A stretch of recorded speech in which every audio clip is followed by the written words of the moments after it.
Hello नमस्कार साथियों, फिर से हाजिर हूँ आपके साथ लेकर के हिस्ट्री की एनसीईआरटी। तो क्लास 12 की हिस्ट्री की एनसीईआरटी में हमारा राष्ट्रीय आंदोलन वाला चैप्टर चल रहा है, चैप्टर 11। इसमें हम आज भारत छोड़ो आंदोलन के बारे में पढ़ेंगे। भारत छोड़ो क्रिप्स मिशन की विफलता के बाद महात्मा गांधी ने ब्रिटिश शासन के खिलाफ अपना तीसरा आंदोलन छेड़ने का फैसला किया। अगस्त 1942 में शुरू हुए इस आंदोलन को अंग्रेज़ों भारत छोड़ो का नाम दिया गया था। हालांकि गांधी जी को फौरन गिरफ्तार कर लिया गया था, लेकिन देश भर के युवा कार्यकर्ता हड़तालों और तोड़फोड़ की कार्रवाइयों के जरिए आंदोलन चलाते रहे। कांग्रेस में जयप्रकाश नारायण जैसे समाजवादी सदस्य भूमिगत प्रतिरोध गतिविधियों में सबसे ज़्यादा सक्रिय थे। यहाँ पे हमें अगर भूमिगत सदस्यों में से पूछ लिया जाए तो उसमें जयप्रकाश नारायण का नाम आता है।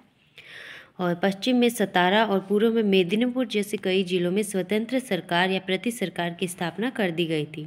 अंग्रेजों ने आंदोलन के प्रति काफ़ी सख्त रवैया अपनाया, फिर भी इस विद्रोह को दबाने में सरकार को साल भर से ज़्यादा समय लग गया। भारत छोड़ो यानी कि क्विट इंडिया आंदोलन सही मायने में एक जन आंदोलन था, जिसमें लाखों आम हिंदुस्तानी भी शामिल थे और इस आंदोलन ने युवाओं को बड़ी संख्या में अपनी ओर आकर्षित किया। उन्होंने अपने कॉलेज छोड़कर जेल का रास्ता अपनाया। जिस दौरान कांग्रेस के नेता जेल में थे, उस समय जिन्ना तथा मुस्लिम लीग के उनके साथी अपना प्रभाव क्षेत्र फैलाने में लगे थे। इन्हीं सालों में लीग को जब पंजाब और सिंध में अपनी पहचान बनाने का मौका मिला, जहां अभी तक उसका कोई खास वजूद नहीं था। जून 1944 में जब विश्व युद्ध की समाप्ति की ओर था, तो गांधी जी को रिहा कर दिया गया। जेल से निकलने के बाद उन्होंने कांग्रेस और लीग के बीच फासले को पाटने के लिए जिन्ना के साथ कई बार बात की। 1945 में ब्रिटेन में लेबर पार्टी की सरकार बनी। यह सरकार भारतीय स्वतंत्रता के पक्ष में थी, यानी भारत छोड़ो आंदोलन के दबाने के लिए सरकार ने बहुत कोशिशें की। लेकिन यहाँ पे जब एक गोल्डन हम चांस कह सकते हैं, जब ब्रिटेन के अंदर सरकार पलट जाती है और 1945 में जब ब्रिटेन के अंदर लेबर पार्टी की सरकार बनती है, तब ये भारत की स्वतंत्रता में काफ़ी सहयोग, काफ़ी पक्ष में थे ये। उसी समय वायसराय लॉर्ड वेवेल ने कांग्रेस और मुस्लिम लीग के प्रतिनिधियों के बीच कई बैठकों का आयोजन किया और 1946 की शुरुआत में प्रांतीय विधानमंडलों के लिए नए सिरे से चुनाव कराए। सामान्य श्रेणी में कांग्रेस को भारी सफलता मिलती है और मुसलमानों के लिए आरक्षित सीटों पर मुस्लिम लीग को भारी बहुमत प्राप्त हुआ। राजनीतिक ध्रुवीकरण भी पूरा हो चुका था। 1946 की गर्मियों में कैबिनेट मिशन भारत आता है और इस मिशन ने कांग्रेस और मुस्लिम लीग को एक ऐसी संघीय व्यवस्था पर राजी करने का प्रयास किया जिसमें भारत के भीतर विभिन्न प्रांतों को सीमित स्वायत्तता भी दी जा सकती थी। कैबिनेट मिशन का यह प्रयास भी विफल रहा और वार्ता टूट जाने के बाद जिन्ना ने पाकिस्तान की स्थापना के लिए लीग की मांग के समर्थन में एक प्रत्यक्ष कार्यवाही दिवस का आह्वान किया और इसके लिए 16 अगस्त 1946 का दिन तय किया गया था। ये बहुत ही इम्पोर्टेंट दिन है, इसको हम प्रत्यक्ष कार्रवाई दिवस के रूप में जानते हैं। और उसी दिन कलकत्ता में खूनी संघर्ष शुरू हो जाता है। यह हिंसा कलकत्ता से शुरू होकर ग्रामीण बंगाल, बिहार और संयुक्त प्रांत और पंजाब तक फैल गई। कुछ स्थानों पर मुसलमानों को तो कुछ अन्य स्थानों पर हिंदुओं को निशाना बनाया गया। फरवरी 1947 में वोवेल की जगह लॉर्ड माउंटबेटन को वायसराय नियुक्त किया गया। उन्होंने वार्ताओं के एक अंतिम दौर का आह्वान किया। जब सुलह के लिए उनका यह प्रयास भी विफल हो गया, तो उन्होंने ऐलान कर दिया कि ब्रिटिश भारत को स्वतंत्रता दे दी जाएगी, लेकिन उसका विभाजन भी होगा। औपचारिक सत्ता हस्तांतरण के लिए 15 अगस्त का दिन नियत किया गया। उस दिन भारत के विभिन्न भागों में लोगों ने जमकर खुशियां मनाई और दिल्ली में जब संविधान सभा के अध्यक्ष ने मोहनचंद करमचंद गांधी को राष्ट्रपिता की उपाधि देते हुए संविधान सभा की बैठक शुरू की, तो बहुत देर तक करतल ध्वनि होती रही, यानी तालियां बजती रही। असेंबली के बाहर भीड़ महात्मा गांधी की जय के नारे लगा रही थी। यहाँ पे हम एक पिक्चर दे सकते हैं। इसमें गांधी जी के पास में जवाहरलाल नेहरू और सरदार वल्लभ भाई पटेल बैठे हुए दिखाई दे रहे हैं हमें। दाईं ओर जवाहरलाल नेहरू और बाईं ओर बैठे सरदार वल्लभ भाई पटेल के साथ विचार विमर्श करते महात्मा गांधी। नेहरू और पटेल कांग्रेस के भीतर दो अलग राजनीतिक प्रवृत्तियों, समाजवादी और रूढ़िवादी का प्रतिनिधित्व करते थे। महात्मा गांधी को अक्सर इन दोनों समूहों के बीच मध्यस्थता करनी पड़ती थी, यानी इन दोनों के विचार काफ़ी अलग थे और इनके बीच में जो मध्यस्थता है वो गांधी जी हमेशा करते थे। उसके बाद हमने यहाँ पे एक चित्र ये देखा था, भारत छोड़ो आंदोलन के दौरान बम्बई में औरतों का जुलूस निकलता है। इसमें औरतें भी भारी मात्रा में जुड़ती है और ये जो आंदोलन है भारत में किसी नेता का जो है ये नहीं रहा। यहाँ पे पूरे देश में अपने आप एक जन समूह का आंदोलन खड़ा हो जाता है। किसी नेता की ज़रूरत यहाँ पे नहीं रह जाती है। किसी को भी गिरफ्तार कर लिया जाए तो भी इस आंदोलन पे कुछ प्रभाव नहीं पड़ता है। यहाँ पे 17/1943 में 19वीं सदी के आखिर से जाति व्यवस्था और जमींदारी के खिलाफ महाराष्ट्र में एक गैर ब्राह्मण आंदोलन विकसित हो चुका था। इस आंदोलन ने 1930 के दशक तक राष्ट्रवादी आंदोलन के साथ संबंध स्थापित कर दिया था। 1943 में महाराष्ट्र के सतारा जिले के कुछ युवाओं ने सेवा दलों तथा तूफान दलों ग्राम इकाई के साथ मिलकर एक प्रति सरकार यानी समांतर सरकार की स्थापना कर ली थी। उन्होंने जन अदालतों का आयोजन किया तथा रचनात्मक कार्य किए। कुनबी किसानों के दबदबे और दलितों के सहयोग से चलने वाली सतारा प्रति सरकार सरकारी दमन और अंतिम दौर में कांग्रेस की असहमति के बावजूद भी 1946 के चुनावों तक चलती रही। यहाँ पे सतारा के अलावा और भी बहुत जगहों पे जो है समांतर सरकारों की स्थापना होती है, जिसकी वजह से स्वतंत्रता में काफ़ी प्रभाव पड़ता है। और इसके अलावा सारे पॉइंट हमारे हो गए हैं। फिर हम देखते हैं नेक्स्ट हमारा पॉइंट, आखिरी बहादुराना दिन, यानी आखिरी दिन जिस दिन हमें आज़ादी मिलती है। 15 अगस्त 1947 को राजधानी में हो रहे उत्सवों में महात्मा गांधी नहीं थे, क्योंकि उस समय वे कलकत्ते में थे, क्योंकि वहाँ पे बहुत दंगे हो रहे थे। लेकिन उन्होंने वहाँ भी न तो किसी कार्यक्रम में हिस्सा लिया और न ही कहीं झंडा फहराया। गांधी जी उस दिन 24 घंटे के उपवास पर थे। उन्होंने इतने दिन तक जिस स्वतंत्रता के लिए संघर्ष किया वो एक अकल्पनीय कीमत पर उन्हें मिली थी। उनका राष्ट्र विभाजित था, हिंदू मुसलमान एक दूसरे की गर्दन पर सवार थे और यही अंग्रेजों को चाहिए था। उनकी जीवनी के लेखक डी.जी. तेंदुलकर ने लिखा है कि सितंबर और अक्टूबर के दौरान गांधी जी पीड़ितों को सांत्वना देते हुए और अस्पतालों और शरणार्थी शिविरों के चक्कर लगा रहे थे। उन्होंने सिखों, हिंदुओं और मुसलमानों से आह्वान किया कि वे अतीत को भुलाकर अपनी पीड़ा पर ध्यान देने की बजाय एक दूसरे के प्रति भाईचारे का हाथ बढ़ाने तथा शांति से रहने का संकल्प लें। गांधी जी और नेहरू के आग्रह पर कांग्रेस ने अल्पसंख्यकों के अधिकारों पर एक प्रस्ताव पारित कर दिया। कांग्रेस ने द्विराष्ट्र सिद्धांत को कभी स्वीकार नहीं किया। जब उसे अपनी इच्छा के विरुद्ध बंटवारे पर मंजूरी देनी पड़ी तो भी उसका दृढ़ विश्वास था कि भारत बहुत सारे धर्मों और बहुत सारी नस्लों का देश है और उसे ऐसे ही बनाए रखा जाना चाहिए।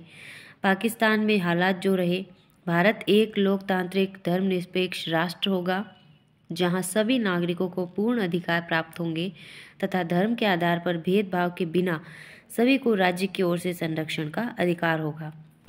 कांग्रेस ने आश्वासन दिया कि वह अल्पसंख्यकों के नागरिक अधिकारों के किसी भी अतिक्रमण के विरुद्ध हर मुमकिन रक्षा करेगी।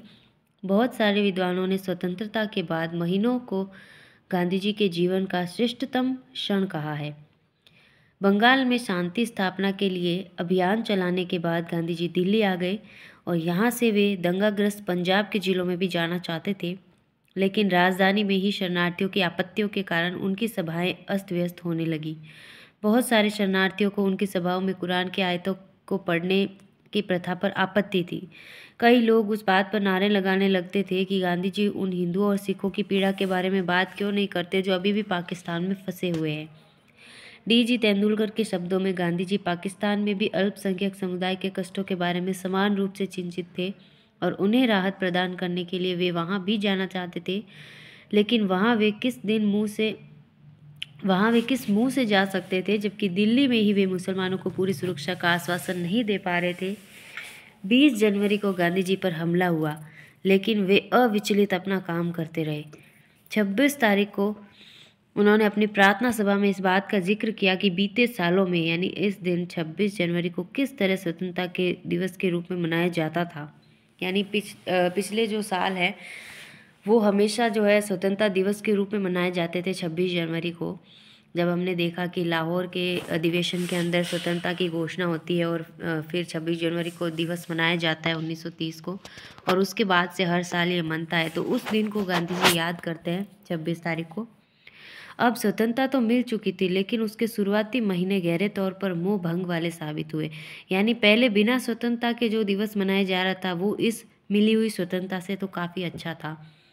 फिर भी उनको विश्वास था कि बुरी घड़ी बीत चुकी है।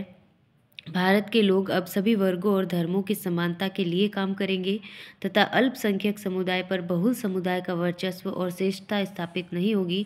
भले ही अल्पसंख्यक समुदाय संख्या और प्रभाव की दृष्टि से कितना भी छोटा क्यों न हो, उन्हें यह भी आशा जताई कि यद्यपि भौगोलिक और राजनीतिक रूप से भारत दो भागों में बंट चुका है, लेकिन हृदय में हम सभी सदैव मित्र और भाई रहेंगे, एक दूसरे को मदद और सम्मान देते रहेंगे और शेष विश्व के लिए हम एक ही होंगे।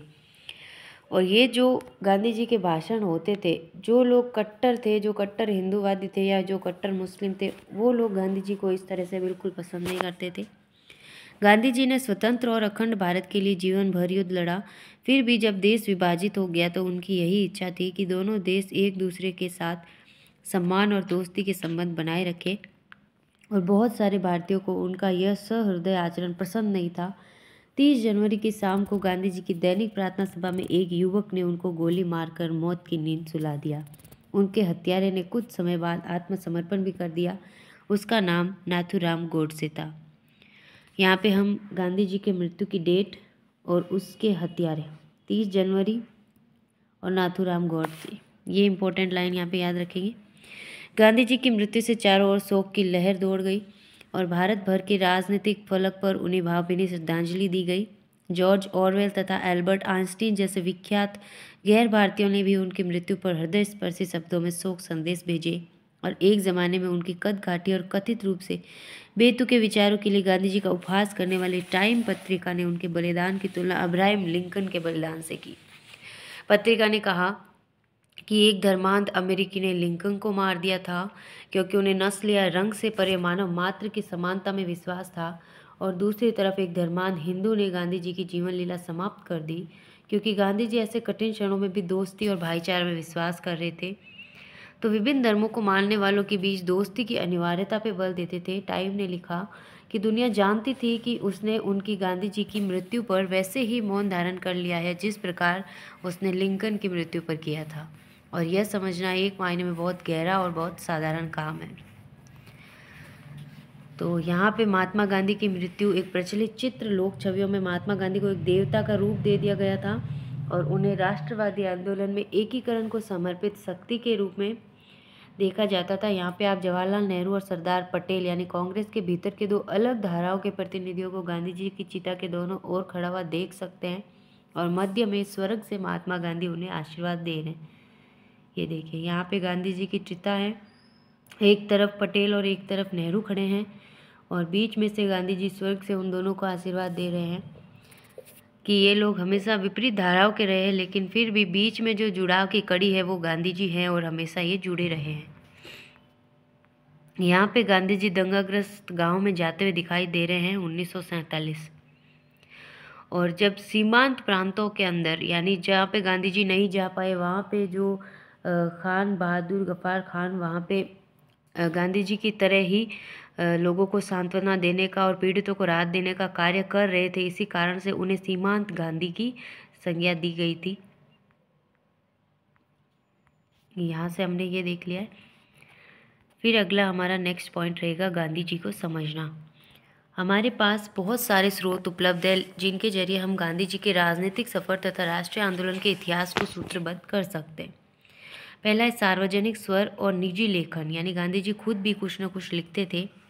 इस दिशा में महात्मा गांधी और उनके सहयोगियों और प्रतिद्वंदियों दोनों तरह के समकालीनों के लेखन और भाषण बहुत महत्वपूर्ण स्रोत हैं, और इन लेखनों में हमें इस बात का ख्याल रखना चाहिए कि किस चीज़ को जनता के लिए लिखा गया था और किस चीज़ को अन्य उद्देश्यों के लिए लिखा गया था। उदाहरण के लिए भाषणों से हमें किसी व्यक्ति के सार्वजनिक विचारों को सुनने का मौका मिलता है, जबकि उसके व्यक्तिगत पत्र हमें उसके निजी विचारों की झलक देते हैं। इन पत्रों में हम लिखने वाले को अपना गुस्सा और पीड़ा, असंतोष और बेचैनी, अपनी आशाएं और हताशाएं व्यक्त करते हुए देख सकते हैं। इनमें से बहुत सारी बातों को वो अपने सार्वजनिक वक्तव्यों में व्यक्त नहीं कर सकते, लेकिन हमें यह भी याद रखना चाहिए कि कई बार निजी सार्वजनिक का यह फ़र्क टूट जाता है। बहुत सारे पत्र व्यक्तियों को लिखे जाते हैं, इसलिए वे व्यक्तिगत पत्र होते हैं, लेकिन कुछ हद तक वे जनता के लिए भी होते हैं। उन पत्रों की भाषा इस एहसास से भी तय होती है कि संभव है कि एक दिन उन्हें प्रकाशित कर दिया जाएगा। किसी पत्र के प्रकाशित हो जाने की आशंका के कारण बहुधा लोग निजी पत्रों में भी अपना मत स्वतंत्रता पूर्वक व्यक्त नहीं कर पाते। महात्मा गांधी हरिजन नामक अपने अखबार में उन पत्रों को प्रकाशित करते थे जो उन्हें लोगों से मिलते थे। नेहरू ने राष्ट्रीय आंदोलन के दौरान उन्हें लिखे गए पत्रों का एक संकलन तैयार किया और उसे a bunch of old letters यानी पुराने पत्रों का पुलिंदा नाम से प्रकाशित किया। तो नेहरू और गांधी के जो भी पत्र हैं उन्हें हम पढ़ेंगे नेक्स्ट वीडियो में। आज के लिए बस इतना ही। बहुत बहुत धन्यवाद आपका। नमस्कार।